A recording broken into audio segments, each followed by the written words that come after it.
Hey guys, Jim at STIHL Lawn Care. Welcome back to the channel. Just a quick review of STIHL's battery edger, blade edger, FCA135R. These numbers are getting tough to get out. Anyway, I just want to do a quick review. I've had this now for at least a year and a half, maybe going on 2 years now, and absolutely love it.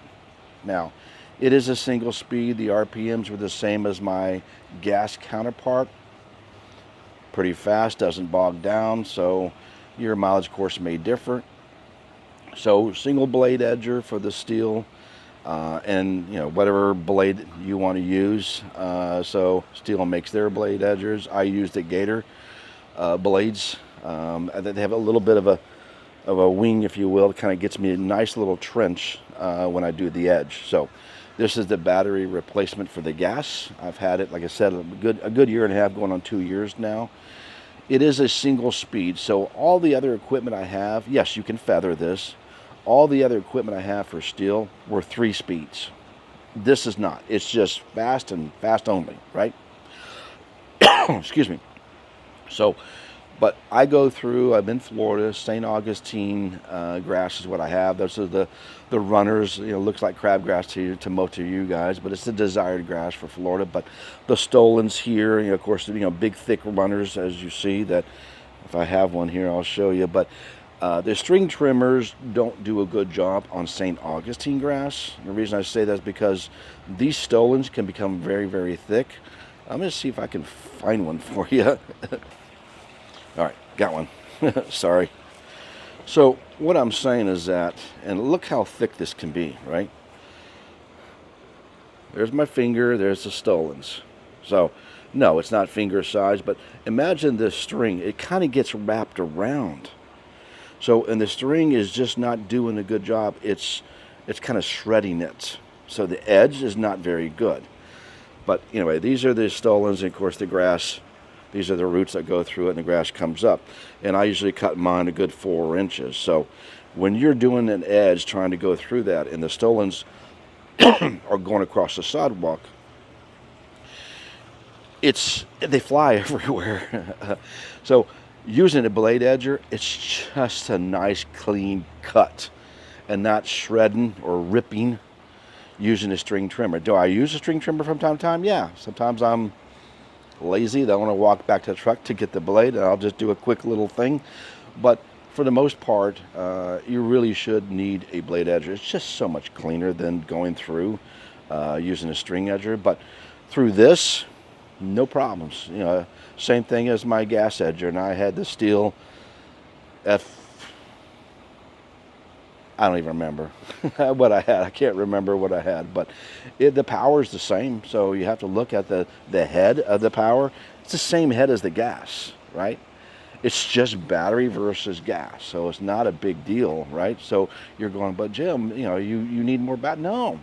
So a lot of good run time. Again, I can finish 10, 12 houses for it, but that's me.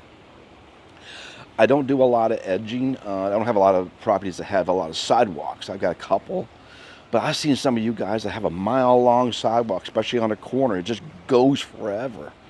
So maybe battery's not good for you, but eventually you're going to have to, right? So we know that California is now requiring all handheld equipment to be battery. So other states will follow. Other municipalities are already doing that. So some communities and HOAs are taking now a step to, you got to have battery equipment. So it's getting there, guys. I mean, choose wisely. I don't care if it's Husqvarna or Echo, whoever your brand is. I'm just using STIHL. It's easy for me because in all my equipment, that's the same battery. So,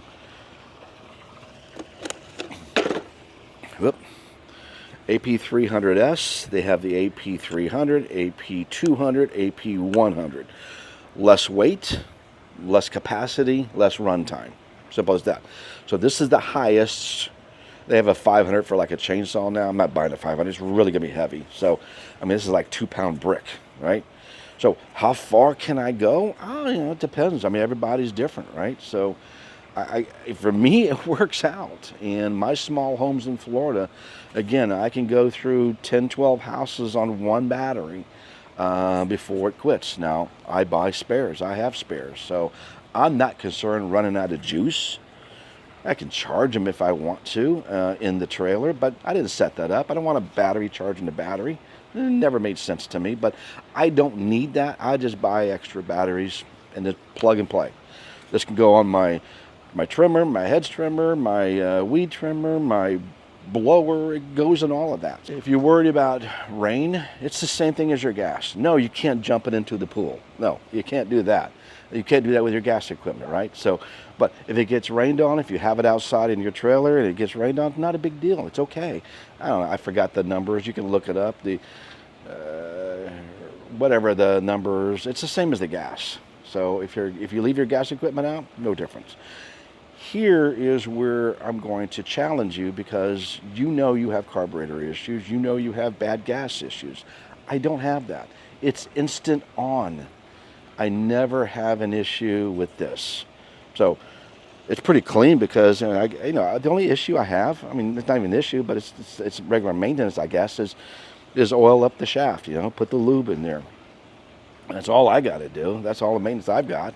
Batteries, I just charge them. And like my other ones, you'll see my other videos, and I charge them, and it takes 35 minutes to charge, and plug in another one, and I'm done, right? So I typically go through 3 batteries on all of my equipment every given day. And I have a couple of spares. So if I have a rough day and it needs a little more attention, I need more battery to it, I got 2 spares. That's how I run my business, right? So just buy the batteries and you're done. How many cycles can you get? 1,500 cycles, so that's 1,500 days, right? So every charge you cycle, it goes up to 80%. After 80%, you got a lot more life. It's just not going to charge 100%. It'll be charged 80%. So 1,500 cycles is what they're saying. So if you've got 1,500 days, and I don't think you're mowing 365 days a year, you've got 5 years off of a battery plus. Okay, because remember, it's going to charge up to 80% is 1,500 cycles. After that, you got a lot more cycles than battery. Okay, maybe maybe 7 years. I don't even know, but buy a new one. By then, I may need new equipment. I don't know. The good news is that gas equipment and your carburetors, the spark arresters, you got to clean. Unless you've already taken them out, don't take them out. But your filters and your bad gas, and you're going through carburetors, and you're pulling and it doesn't start. I have 0 issues. So anyway, the FCA135R is what I use. Just as good as the gas. Anyway, so it's a long-term review. Have 0 issues. It goes through the blades the same thing as the gas, so it's just a blade edger, no different than the gas edger. So don't let the batteries fear you. And you have to look at your business. Eventually, you're going to have to get batteries. So start taking a look at it while you can sell your gas equipment now, because down the road, there's going to be a flood of them because you can't use them. Anyway, that's my 2 cents. Peace. Don't forget to like, subscribe. If you have any comments or anything like that, let me know. I'll be happy to answer on the 135 or just batteries in itself. Peace out, guys.